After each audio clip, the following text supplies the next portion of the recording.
Thank you for tuning in to the Ultimate Coach podcast, a companion to the transformative book, The Ultimate Coach, written by Amy Hardison and Alan D. Thompson.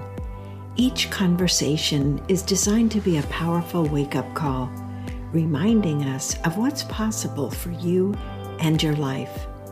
So if you're on a journey to expand your state of being, this podcast is for you. Thanks for joining me for another powerful conversation on the Ultimate Coach podcast. I'm Meredith Bell, one of the hosts of the show, and today's episode is very special for a couple of reasons. I'm talking with two guests, not just one, and they have just wrapped up an extraordinary gathering in Arizona called the Ultimate Event. I'm thrilled to have with me today Judy and Erik Thureson. Welcome to the show. Thank you. Thank you for having us. Great to be here with you, Meredith. I'm so excited about our conversation. And for our listeners, most of them know your names very well because of the loving service that you have brought to the members of this community since day one, and really to everyone that you encounter. And so I'm so grateful to have this opportunity with you today. What I'd like to do before we jump into the recent event is to kind of zoom out and have you talk about how did you learn about the Ultimate Coach and get involved in this being community? Yeah, wow. We're going way back. Let's see, the fall of 2021, I was following Steve Hardison on Facebook, and he put out this contest. And he said, hey, I'm driving to California from Arizona. Write to me and tell me why I should take you with me. And so back then, the access to Steve was very, very limited. You know, it's being a private client, and we know that that takes a large investment. And so for a chance to be with him on a, 6-7 hour car ride was a huge deal. And I was not in that community. I just knew of Steve. So it felt like a 1 in a million chance, felt like a needle in a haystack chance. How did you learn about Steve? Maybe. I said I just through Facebook. Well, I was working with Rich Litvin at the time. I was in a cohort with Rich Litvin, and, he had coached with Steve Hardison. So I knew of Steve just as this kind of like this urban legend, like the Wizard of Oz or Willy Wonka, you heard of him, but to have access to him was very limited at the time. So when he put out this contest, all my friends, everyone and the cohort was like, Judy, you live in Arizona. You should at least put your name in the hat. And I said, okay, what the heck? Again, not thinking I was going to be picked, but I wrote my little note of why he should pick me. And the essence of the note really was that Jacob, our son Jacob, who passed in 2019, was my greatest teacher, and something that he taught me was to live your life full out and to, don't have any regrets and live every day, as if it's your last kind of a thing. And so that was kind of the essence of my message to Steve, is that I'm putting myself out there because of what I've learned from my son. And lo and behold, the very next day, I get a phone call from Steve. It's like 6:30 in the morning. And I remember looking at my phone and seeing his name. Most normal people would pick it up, but I threw my phone on the bed. Like hot potato, I threw it on the bed and I let it go to voicemail because I was so just shocked that he would call me. And when I listened to his message, he just said, hey, you're in the running. You're in the top, I think it was top 20. And I called him back and had a wonderful conversation. And then I made it to the top 6. There were 6 of us, 3 from Arizona to California. And then we had to figure out how to get home. And then he picked up another 3 from California back to Arizona. And I'll tell you, that car ride changed my life. Literally changed my life. Just being in his presence, being with him. At this point, I had already read the manuscript. The book wasn't out yet. But I always tell everyone, being with him for those 7 hours the book didn't do him justice. Who he was in person was so much more, just the unconditional love, the creating in the moment, and just being with people and loving people, and just the energy. It was just amazing.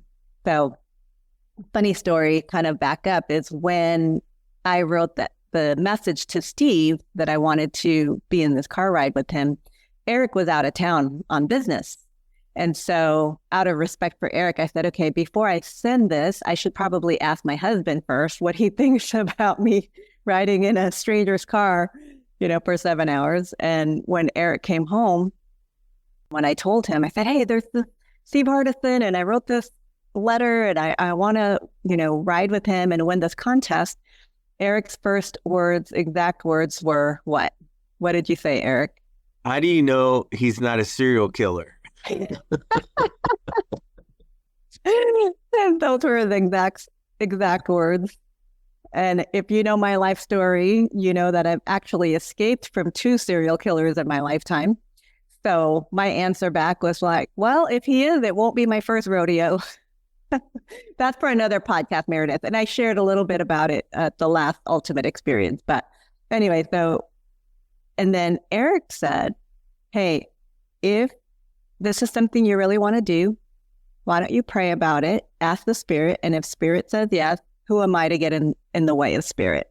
Right? And I did pray, but looking at Erik's body language, I could tell he wasn't really 100% on board with this. So I was pretty much like, okay, I guess I'm not going to do this.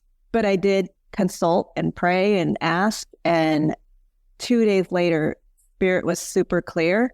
I cannot explain it. Logically, it made no sense why I should be in this car with Steve Hardison, but everything in my being just knew I'm supposed to know this man. And so when I sent the letter, I got a call back right away, and I did get chosen. So, and I knew that was going to happen. Like when she asked me, there was something that just this intuition, the Spirit was confirming, like she's gonna get picked. Like I just knew when she sent it that she was going to be one of the ones riding in this car. And it was interesting because after I had said that, 10 seconds later, I was like, well, the Spirit's like, hold on, wait a minute. This might be a really great opportunity. And I can't pass judgment on somebody I don't know. And there's a possibility that this could be a really, really great experience for her. And I really needed to put it in God's hands, and then that's why I encouraged her. I said, well, you pray about it, and if you feel like it's a yes, then it's going to be a yes. And I already knew it was going to be a yes before it even occurred. So it was an interesting wrestling in my heart. Like between here and California, there's a lot of empty desert, places to hide the bodies. And so I was like, but at the same time, I was like, well, let's see what happens. And here we are. Here we are. Amazing. So, Judy, the ride in the car really started you on this amazing journey. And so talk about the steps or what thinking went through from the ride in the car with Steve to putting on that very first Ultimate Experience event in Phoenix. Yes. So kind of long story, but to shorten it up, there was an opportunity to work with a coach who Steve was coaching at the time. And I had to get creative on how to come up with the funds to start working with this coach. So everybody now knows that the Ultimate Experience is we support nonprofits. It's something that we do all over the world, and it's nobody gets paid to do it. It's, this amazing charitable work of service, right? But what most people don't know is it started out really as a selfish endeavor, if I'm going to be quite honest, because I had to get creative. I want to work with this coach, but I don't have the funds to do it. What can I do? What can I create? And I said, oh, here's an idea. Why don't we create an event for Steve's book, and we charge people at the door, and I can raise money for my coaching fund, right? And when Steve, and it was Philip Weech at the time, who was this coach I wanted to work with, when they caught wind that I was creating this event because I wanted to raise funds for my coaching, they both said, you know what? First of all, you're a genius. We're thinking about that. And we don't need the money. Please, whatever you raise, give it to charity. And consider your coaching fee paid in full. Right? And so that just showed me, who I was dealing with. It just made me love them even more. They're really coming from this place of service. And I love that was the seed that was planted. So now every single ultimate experience has a charity that they support. And this year, we supported Soul Shop. I think we're close to 20K now that's been raised for them. And they're an amazing Vicky Abadesco. She's part of our community. She's doing incredible work with the kids and, has served over 1 million kids already. And so we're really excited to serve them this year as our beneficiary. Last year, we served OUR, Operation Underground Railroad, and raised over $111,000 to help support human traffic victims. And Erik was really the catalyst for creating that and making that happen. So, it's funny. It doesn't matter how it started, right? It matters how it's going. And I love that this has now become such a beautiful part of, an important part of the Ultimate Experience events, which is to support charities and nonprofits. That's wonderful. The focus and the spirit that people bring to it. I'm sitting here curious because I can only imagine the very first event when you had never done, I'm guessing, anything like that compared to this third one. There's got to be some evolution that you probably both have been through in between, from that very first event and organizing it, seeing it through to the one you just completed. Can each of you share some of the things that you've learned and how you've grown through this process? Do you want to go first on that, honey? Yes. Well, I'll share something that occurred in the first one. I work in production. That's where my skill set is, and so one evening before the event in the first one, we met in Steve's living room, and there were a handful of us there: Rich Habits, Eric Lofholm, Sarah Adnani, Philip, Judy and myself, Alan Thompson, and Steve and Amy, and I can't remember who else was there. And then Rafael was on Zoom, so we had him on the screen. Was Alex? Alex might have been on Zoom as well. Dumas. Anyway, during this meeting, I felt completely out of place. I'm like, what am I doing here? And just grateful and happy to serve, and made a commitment that I would serve this event with my skill set, with the things that, and I'll serve in that capacity. So cameras, recording, live stream, et cetera, and long story short, one thing after another started to fail. And it was like a perfect storm, and I've never seen anything like this. The cameras weren't working. We had tested all the gear the night before, and everything was fine. And so walking into the event, we're confident everything's working. It's tested. We're ready to go. Cameras aren't working. The streaming platform wasn't working. The outbound signal wasn't working. The recording wasn't, like, nothing. It was like one, and the event's starting, and I'm getting really anxious, and nothing's, and I'm trying everything, and so the frustration is just slow. It's like this this boil that's starting to come up, and then they're delaying. Like Alex is on stage and he's kind of, warming up the crowd, but really delaying, trying to give me some time to get things in place. And then Eric Lofholm's in my face going, "Where's the stream?" And so he starts one on his phone. And so I'm getting even more frustrated because he's pouring gas on the fire. Then he takes matters into his own hands. And so I'm like, well, I guess I'm going to have to pivot, and I'm going to do it from the phone instead of all this really expensive gear that we brought. And so I started a live stream from my phone. And then I started a second camera live stream from the computer or the laptop. And so I set them in different spots so you could kind of you could tune into either one. And then I'm running around. The event's finally rolling, and my heart's pounding, and I'm sweating and angry and frustrated and carrying my phone around. And then I start to see all of these comments come in on the live stream. So grateful that we can see this. We're tuning in from South Africa. So grateful to be able to see this. We're tuning in from Australia. We're so grateful to be, and the gratitude just started pouring in. And then it hit me. I don't have to, I get to choose whether or not I'm being frustrated.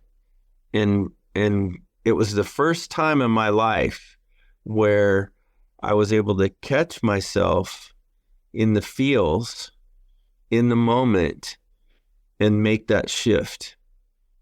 And it was such a powerful lesson for me that, and it also dawned on me that just because all of the other stuff wasn't working didn't mean that I wasn't having integrity, because I was making it mean that. I was making it mean like I was failing on all these fronts and I wasn't having integrity, and yet that wasn't true. I was still serving to the greatest degree that I could with the tools that I had that were, thankfully we had phones and different backup to be able to do that.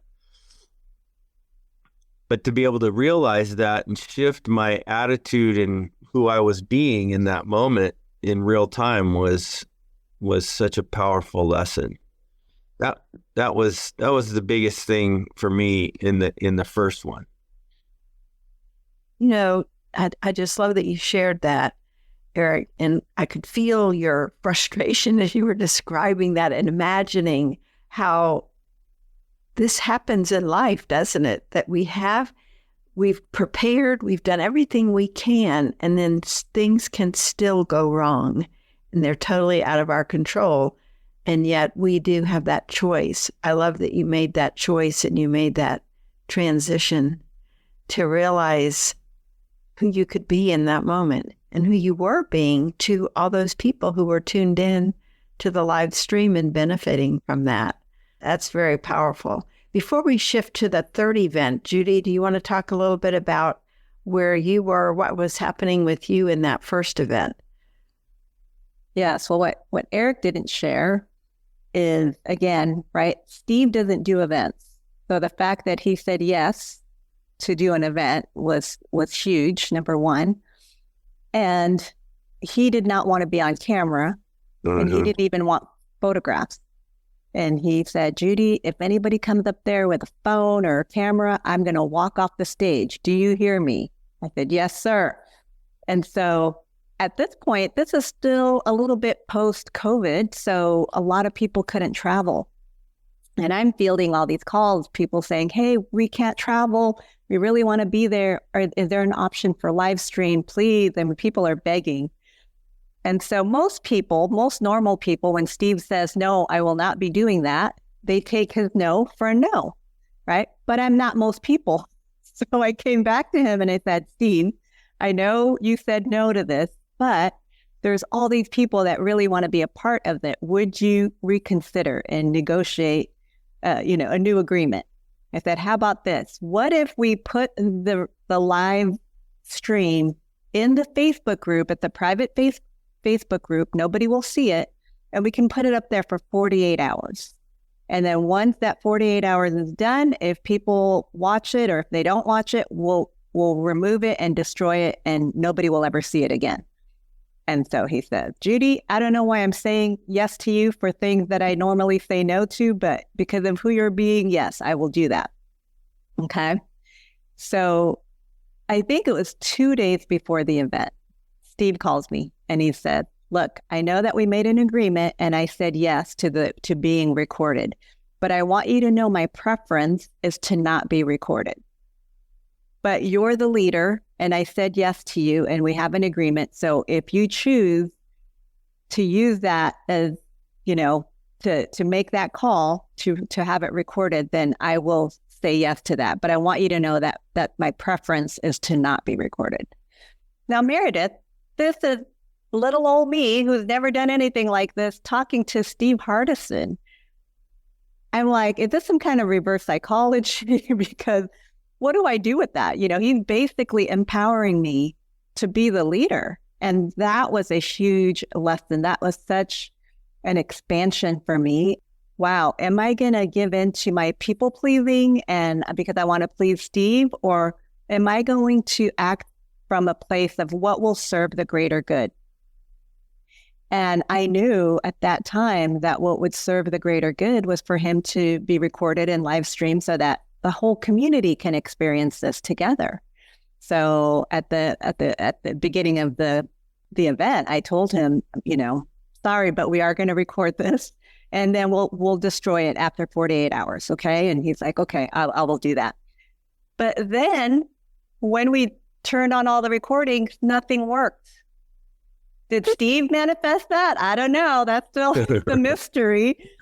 But I also have another theory that in that room was, 300 of powerful beings vibrating on such a high frequency that I think we just had electrical interference, because there's no other logical explanation why everything went wrong with the production. So those are my theories.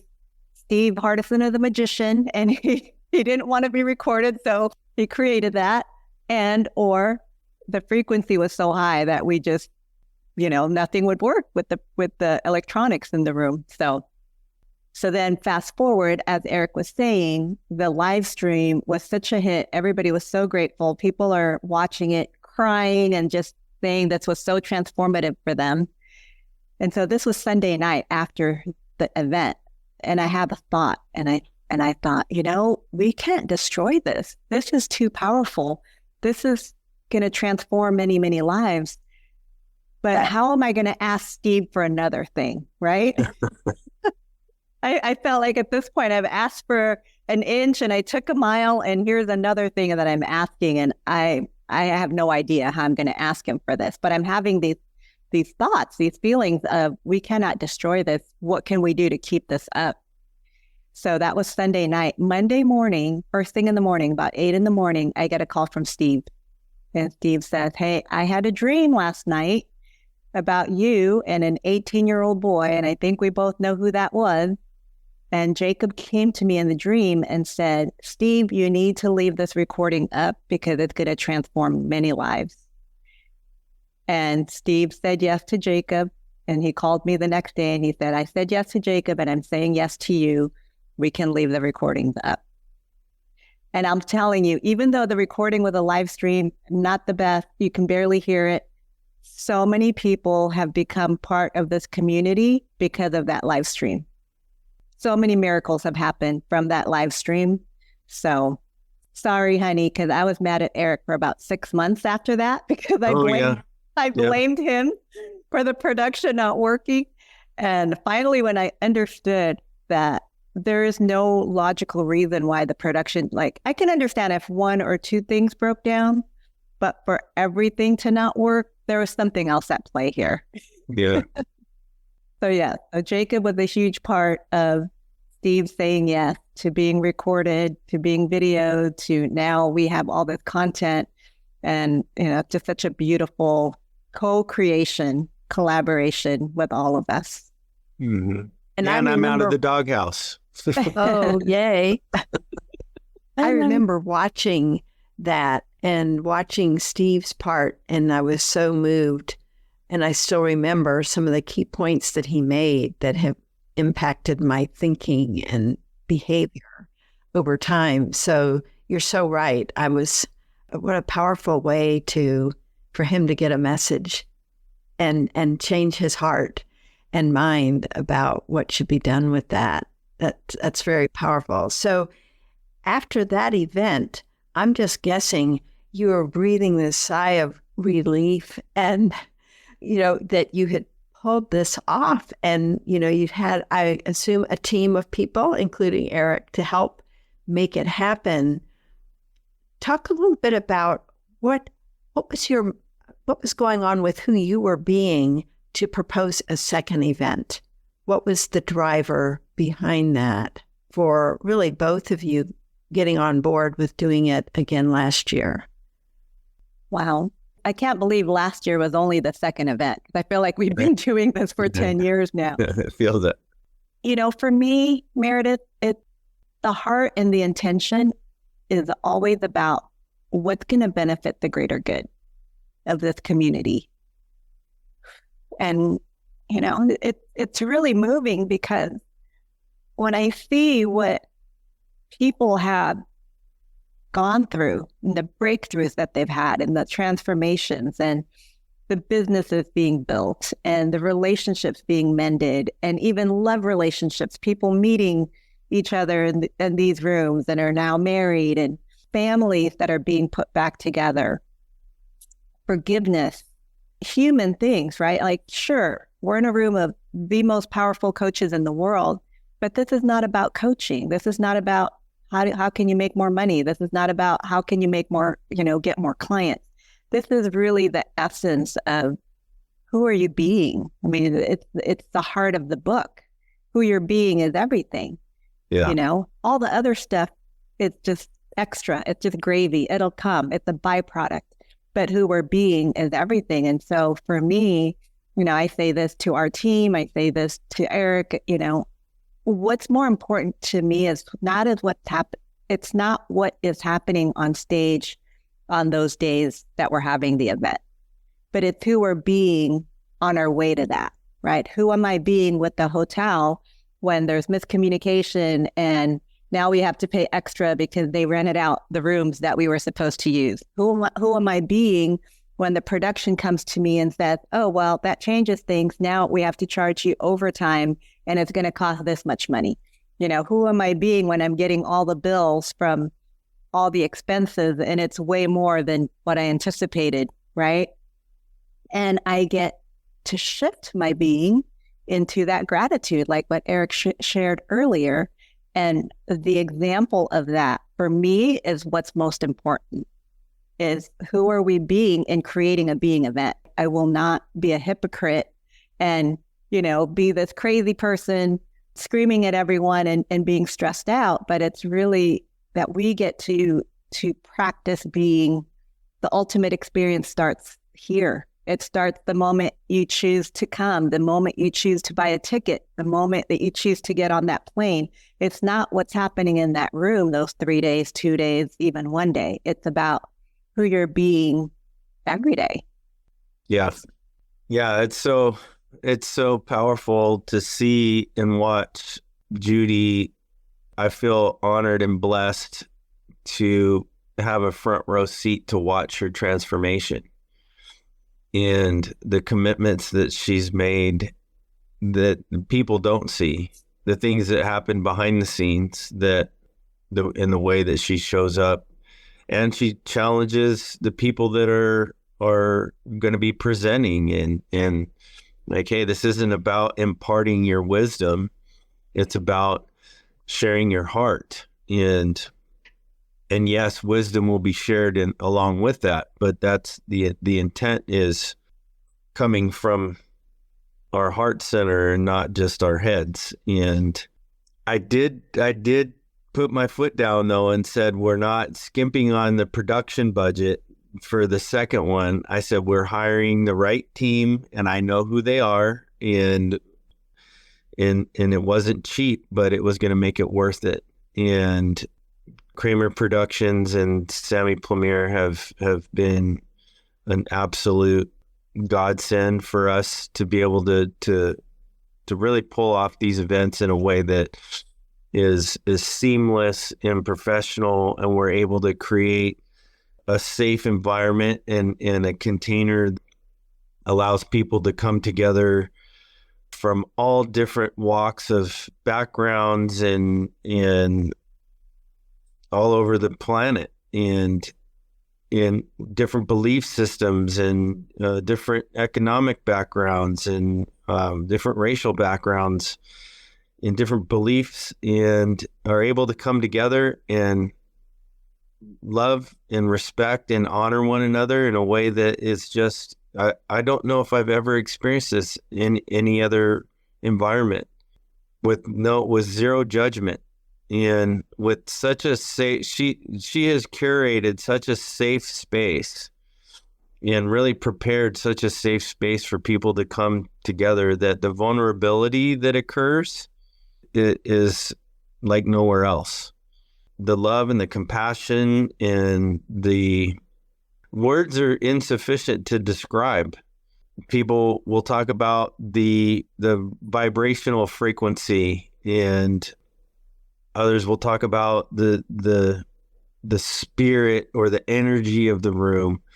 And it's one of those things that we can try to describe, and it's much like being, right? We can describe being, and by doing so, it ceases to be that, if that makes sense.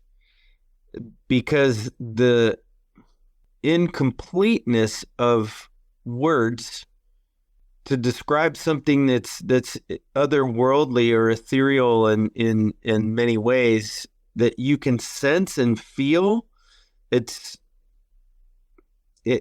just doesn't do it justice to describe it in words. But yeah, there's a lot of logistical things that we've learned in the three events that we've had, and being in a hotel in one, and being in a really fancy environment that wasn't conveniently located to food and rooms and stuff of that nature. So there's a lot of those things that go into it, and to watch Judy really pray through those things, and the way that she leads and selects and makes the invitations for the people to be on the stage, the way that she curates the programming. There isn't one thing that happens or that occurs or a person that's in the program that isn't spirit led. Like, she's been offered lots of money from people to speak on that stage, and it's always a no, because it's not about that. And yeah, it's remarkable. I'll just say that. You know, as I'm listening to you describe that, Erik, what's coming through for me, Judy, is the amount of preparation and attention to detail that's required, but then letting go at a certain point and recognizing you've put in what you can to prepare, and now you can be comfortable, be okay, in fact, be happy with letting things evolve. Is that accurate? Oh my gosh, you hit it right on the nail. And even at the event, people were coming up to me, asking me how I was doing, and I was so just happy to be there. And I'm experiencing everything in real time, just like everybody else. All I do is I give the speakers the title for their talk, and then they come up with whatever it is that they're going to share. And I don't micromanage. I don't ask for bullet points or give me a copy of your speech first. We're all literally sitting there in awe of what's going to come out of people's mouths and for the first time. So it really requires a lot of trust. I extend that trust to the speakers who are chosen to come up and speak, and they show that same trust, with me and with the audience, with the people participating in the event. And so it really has just this mutual honor and trust and respect and non-judgment and love. And there's no words to express or to explain what it is. And I think we live up to the name, the ultimate experience, because it really is an experience. Like, you can't, if you ask people who were there to describe what happened, there's no words for it. So you guys just have to come next year. We're doing it again. The trust part is huge. And I that really is the foundation of why it's such a safe space. And I think that's the trust that the people that are coming, that they have in Judy. So there's that level of trust. The trust that Judy's extending to the people that she's invited to speak on the stage. Trust that she has in the spirit, that God is guiding her and giving her the right things for the right time, even if she doesn't necessarily understand the why, which her faithfulness in that is remarkable. The trust that the audience is giving the speakers, and the trust that the speakers are extending to the audience as well, is because the things that they're sharing, like, they're trusting when they're sharing the deepest recesses of their heart to everyone, that this is very vulnerable, and this authenticity that I'm sharing, if somebody was malicious, could use for some very ill purposes. However, that because of the safety and the trust, they're trusting the audience to steward that information in a way that's beneficial to themselves and to those around them. So it is. I'm grateful that you did say trust, because that is a huge foundation for how these events are so successful. Mm-hmm. And one of the things I want to kind of bring to our listeners is some of these elements that you're describing aren't limited to your event. Right. These are areas that we can all think about in terms of who we are being with others in every aspect of our lives, the trust we're extending to others in how we're interacting with them, the lack of judgment, the coming from love. Just want to make that statement that we're not just talking about an event here. Mm-hmm. Yeah, exactly. I wanted to connect something that just came through right now, is that when Steve requested to not be recorded, and his words were, but, we have this agreement. This is my preference, but I trust your leadership, and whatever you end up deciding to do, I will do that. And so even from the first event, with Steve leading the way in that trust, that empowerment, I'm like just connecting that right now, and I'm blown away that those are the seeds that were planted from the first event that just continue to grow and grow. And it's such a beautiful thing. And I really appreciate that Steve leads by example, right? I mean, he's Steve Hardison. He can say, Judy, if you don't like it, I'm not coming, and just, leave me alone. But the fact that he extended that trust was really the seed to the foundation of these events. And like you said, Meredith, it's a way of being, it's a way of life, not just the event. Right. And so tying in with what you just said about seeds, to me, these events that you have had where these speakers share so deeply, there are seeds planted within the participants and they could be hearing different things that hit them at their heart level. But then things are different when they leave there and go back to their lives. These seeds take fruit, bloom and blossom over time. It's like having experienced really powerful coaching. You continue thinking about and reflecting and living into the coaching you've received. It seems to me everyone who comes to these events leaves with opportunities to continue growing, learning, being different, making these shifts in their lives. And I would love, for the time we have left, for you to share some of these transformations that each of you have observed in people who have come. What changes? What's different? Because I think that can serve as inspiration for our listeners for what's possible in people's lives when they consider alternative ways of being than the way they have previously shown up in a specific situation or with a specific individual. Yeah, I'd like to share first on that. And one of the miraculous things that occurred for me and for others was a lunch that was ahead of the event last year, not just this past one, 2024. And I was meeting Ankush for lunch. He called me, asked if he could have a client that's in town join us. And I said, sure. And that client happened to be Peter McCammon. Peter McCammon is just an absolute amazing, beautiful individual as a human, but also a very powerful business coach in the UK. Long story short, we were sitting just chopping it up for lunch and learning. It was the first time meeting Peter, and it's the first time meeting me. We're getting to know one another, and we're kind of unpacking the things that are occurring for one another at this time.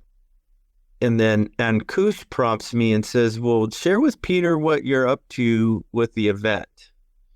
And so we're talking about the event a little bit, and we had already decided that OUR was going to be the beneficiary on the heels of the Sound of Freedom movie and just this awareness of human trafficking and how we can have an impact. And I was learning a lot about that during that time. The goal was 20K. So that's typically the goal for the events is that we're raising 20K to give to whatever the beneficiary was. Well, I just got done reading the book 10X is Easier Than 2X. And I had the secret goal of wouldn't it be cool if we did 100K? That would be amazing. That would sponsor 10 rescue missions and who knows how many kids that would rescue. And so I told them what the goal was, and I said I had the secret goal. And then Ankush admonishes me and says, it can't be a secret. Peter leans across the table and looks at me and he says, I'll give you 10K right now. And I was like, what did he say? I didn't hear it.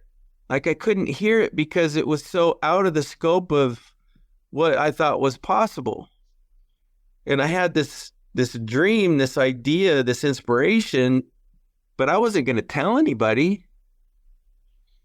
And because of who Peter was being in that moment, and he said, my wife and I have been praying about something that we want to contribute to and support, and this is exactly it. And then in that moment, I realized it wasn't only possible, but if I'm being like Peter, it's likely gonna occur.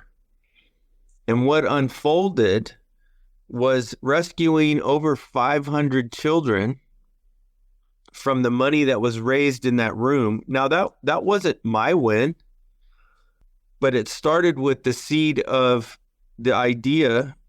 And Peter watered it, and then God made it grow.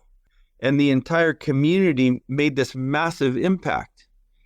And the miraculous thing that occurred was the shift in me from this idea of it's an idea to this is possible. The other part of that was Ken Crenshaw during the event, because we weren't even halfway there and it's the last day. And Ken Crenshaw says, hey, if we want to get this thing rolling, you just pick on me first and we'll get it rolling.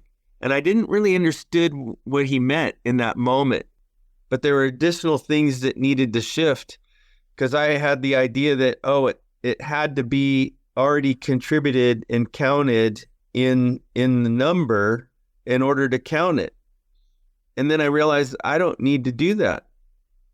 I just need to trust that if someone commits to giving a certain amount, that they'll be their word and follow through. So I was able to count it differently. And then Steve Hardison whispered something to me, which I've committed not to share. So I'll just leave that to your imaginations. And then I step on the stage and there's $57,000 on the check. And I turned to the producer, Michael, and he's like, well, that's a big number. That's respectable. And it wasn't what we were trying to achieve. And I simply said, watch this. And then the rest of the room, I mean, there were people that were making calls that were donating that weren't even in the room. And then when people started going, I'm going to donate 1111, and then it was just the room was on fire at that point. And yeah, it was that was a massive life-changing moment for me, really learning how to step into leadership on who I'm being, not in a manipulative way or trying to guilt or pressure people into anything. It was, no, I'm going to take a stand for these kids. I'm going to take a stand for the win for the room, and we're going to watch something miraculous unfold. And that's exactly what happened. That from idea to speaking possibility, and then the creation of the reality, that to me is such a valuable theme around who we are being, those increasing levels of awareness of what's possible as we step forward in faith and take action and speak it. And Judy, I know you have so many stories that you've heard of people. What are some of the ones that you would like to share with us right now? Yes, I think especially in the first event, one of the main themes was, how can you take your inspired thought and take that instant action to collapse time and to make quick decisions, to take action on the things that you want to create. And so seeing so many people live their lives that way, starting from the first event. I mean, I know couples who decided to move to different country because they had this inspired thought. And what happens when we take too long to take action is sometimes we talk ourselves out of it, right? And so it's been beautiful to watch people take that instant action and to see their lives skyrocket and jump quantum leaps because of the action that they've taken. I know people who have restored their marriage after these events and really seeing that they needed to have the tough conversations, and these events help inspire them to do that. And now they have thriving marriages. I know people who were estranged from family members who were pretty much ready to go to the grave, never speaking to, their mom or their dad. And because of these events, really softened their hearts to go and reconcile. And now they're able to be a family unit again and to have vacations with their family. I mean, these are stories after story that, make me emotional thinking about it, because when you think about the butterfly effect, when you think about the ripples, the restoration of the families, this is for generations to come. And this last being event, last ultimate experience, we had a whole section on just with the kids. We had kids keynote speakers, we had kids panels.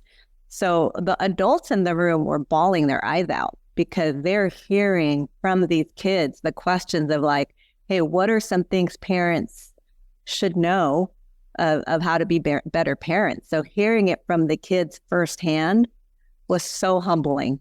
Answers like, parents just need to listen without trying to fix anything. They just need to give us that space without judgment and just to unconditionally love.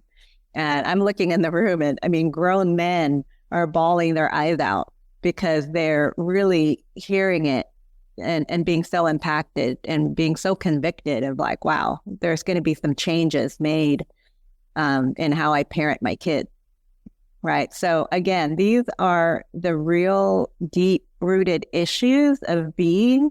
It's not just, oh, I'm going to go, create a business that's going to make a lot of money, where that has happened in this group. And there have been many businesses created, a lot of inspiration and people taking action on that and have now created amazing businesses. But what I'm most proud of and what I'm most touched by are the deep heart shifts that people have made in their relationships and their marriages and their parenting and reconciliation. So yeah, and the love connections made. Dr. Aaron Bennis and Desiree Crespo were on stage at the Last Being event, and they were at the 2024 event, and they didn't know each other. And I asked Dr. Aaron Bennis to come up and speak his document. And when he declared his document, he was speaking about his future wife. He didn't have a girlfriend at that time, but he said, I am that my wife is this, and this. And Desiree is in the audience, and she's like, hey, that sounds like me. And, they met, and since then they've gotten married, and they are now traveling the world together and just in an amazing, powerful couple. And that happened at the event. So many, numerous, countless miracles like that all over the place. And I'm sure those are just the ones that we've heard of. Right. Actually, one more. There's a woman that was there who was in an abusive relationship. And being at the event gave her the courage to stand up to her husband and get divorced. And she's now divorced. She wrote a book. She's traveling the world. She's living her best life. And she's so thankful that being at the event gave her the courage to, get out of an abusive relationship. So yeah, many miracles. I get chills hearing those stories. And that last one in particular makes me think about how when we're talking about who you're being, it isn't to adjust to other people or try to change other people. It's looking at taking a stand for yourself. Mm-hmm. Yes. And being able to show up as your best possible self. And sometimes that means leaving a relationship that is not redeemable.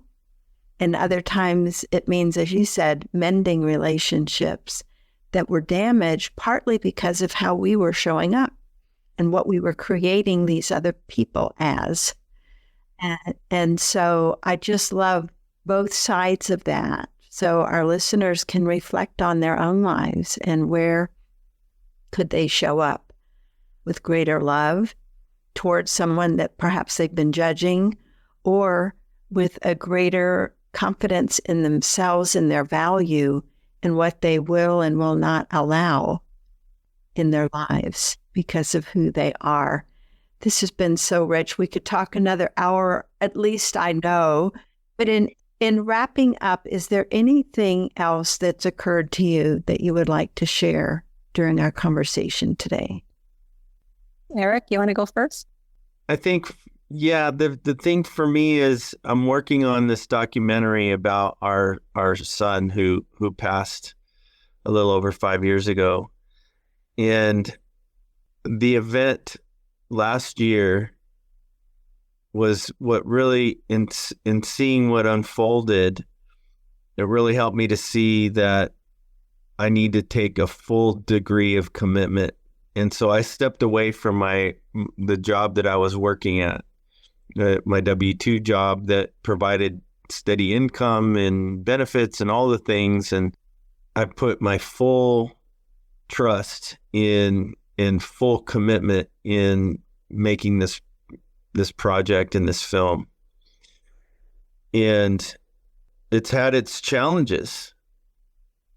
But I realized that I need to make that degree of radical commitment in the event that this project has the impact that it will have. The impact is commensurate to the degree of commitment that I make. And if I want it to reach to the four corners of the world and help serve young people that are struggling with their mental health and substance abuse, then I need to be 100% fully committed with no question and no distraction. And that's what's occurred for me. And I can't begin to express how grateful I am for that inspiration, for the example of my wife, for the example of people in the community that have really shown me what's possible, and the steps that I need to take about who I'm being in order to get there. That's great. Thank you. And we will include on the show notes page links to the documentary so people can learn more about what you're doing there. Thank you. Thank you. Judy. Yes. Lastly, I love that you said the word earlier, sacred, that these are sacred spaces that you create when you do these podcasts. And a few days before the event, God gave me this word, sacred seed. And he said, the words that are going to be spoken from the stage and off the stage, they're sacred seed. And these seeds that will multiply and that will ripple and that will grow. And that's positive and or negative, right? So it's helped me to be more mindful of the words that come out of my mouth, because every word that comes out of our mouth is seed. And we saw that in this last Ultimate Experience event, is that people are hanging on every word. And that is a huge responsibility that we have to share things that are true and that are from our heart and that are coming from a place of love. And, you know, my favorite thing about the event is what happens before. So we have a blessing of the space. We create a sacred space, and we invite the speakers to come in, and we pray over every single seat. Every single seat in that room is touched and prayed over. And something that we learned when we were in Bali is this unconditional devotion. It doesn't matter who you pray to or where it's coming from or who you're calling in. Whatever it is that's most authentic to you, you bring that into the space, and let's bless every single seat in this room so that when the people come, they feel there's something else here that's present. And that's exactly what happened, Meredith. And I just want to encourage our listeners that that's the responsibility that we have, that our words are seed, and to share generously and with wisdom and with intent. And what I would love to share, and I would love to see everybody at our next event next year. Right now we have early bird pricing. It's the lowest the tickets will ever be. And we have that until the end of the month. So would love to have everyone there to experience this incredible, incredible experience. And those dates are? They are January 23rd and 24th. It's a Friday, Saturday. And usually we have like upgraded tickets or platinum ticket holders. This year, everyone's going to come in as a general admission for those 2 days. But we are adding a platinum ticket holder event that's going to be really, really special. More on that. That's not completely live yet, but yeah. So that's what I would love to share. Yeah, I love that, sacred seeds. What a beautiful phrase to kind of keep in people's minds and what that means, as you so beautifully described it there. And also being able to put in a plug for next year's event, because based on what you've said, I'm sure a lot of folks listening who haven't been able to attend, are going to be very excited about being able to join you. So thank you both so much, Judy and Erik, for everything you have shared today. This truly has been, to me, a very sacred conversation and so special. And I just honor each of you for the contributions you've made to this community and your radical commitments to not just this, but the projects like you're working on, Erik, and all the ways you're showing up and who you are being in the world. I'm just so grateful for each of you. Thank you for being with me today. Thank you so much. Thank you for having us. Thank you for your commitment and the things that you're doing with the podcast and your consistency, your discipline, and creating these amazing spaces for transformation and the impact that it's having that is reported, let alone the unreported impact that it's having, is remarkable. And that's a testament to who you're being. So thank you for having us. Thank you, Erik. And, in closing, I would like to encourage our listeners to go back and listen to other episodes, because they're sort of like a mini event. There's so much that is shared in each of these conversations that has application for each of us and how we're being in the world. So thank you again for being with me today. Thank you, Meredith. Thank you for joining us today. If there's someone you know who could benefit from this conversation, please share this episode with them.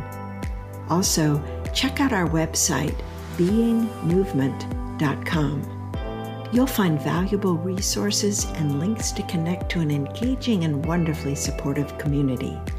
Together, we can inspire and support each other on the path to a greater understanding of being. Until next time, take care and be kind to yourself.